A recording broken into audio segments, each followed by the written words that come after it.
Pane gwavha ndaona mutumbu ndotona toriti uziva vakomana vepano vakangoriona gwavha ndoro ichatombowana zvino muti wati kukwirira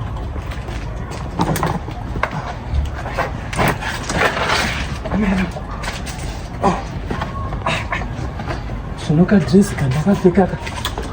kubuda zvakanaka asi mutimo ndinotomukwira chete mai vangu kwese tirana yera tsoko kaiso tinokwira hatina patinosingasiyi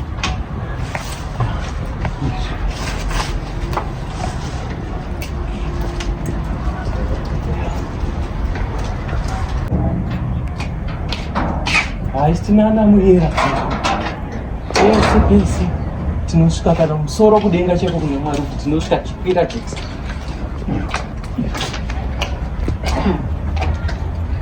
amai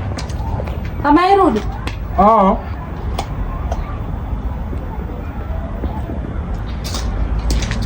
maswera here amai Rudo ndimere mutu ndini zvangu mamatendia muri kuitei mumuti naye mai Rudo madha ndangotege ndikwire mutu ndandaona gwavha rangu makusemba nanchara yadhi saka ndatoti vakomana vasati vauyege ndibva ndagara ndatoritema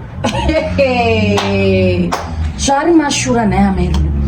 amai Rudo munozoti panapa tigere nevarume vanhurume pamba panapa saka vakuita vakuganeko gasa makavhura muriwo kudai mai Rudo kushama kudai muri mumuti hausi miedzo here mai Rudo saka ndotadza kutema gwavha rangu nekuda kutogasa nevarume pano munhu wamukadzi anokwira muti mai Rudo mune mashuru makunon'ono here imi mai Rudo munoshure imi izvezvi murume wangu akasvika akakuonai makazhadabura kudai muise murume pamiedzo nai mai Rudo imi munhu akadaisiwa mai Rudo akwambona munhu wemukadzi anokwira muti iwe zvine jenda here zvokwira mumuti murume kana mukadzi keni climb a tree ndosaka wakona magonyeti mabhazi marori akudhiraivwa nevakadzi aiwawo mai Rudo aiwawo itactic chete yekuda kungoonekwa nevarume vakazara pamba panapa ini newangu manje mukamitra tactic ndikazvibata tinopedzerana mai Rudo makambozviona kupi munhu wemukadzi anokwira muti zvino kana zvatodaro wako murume wachete wekusungirira mba mako muzviregedze zvokwira muti pamba pakazara varume iye anenge achitarisirei anongopfuura oenda kwake mind your own business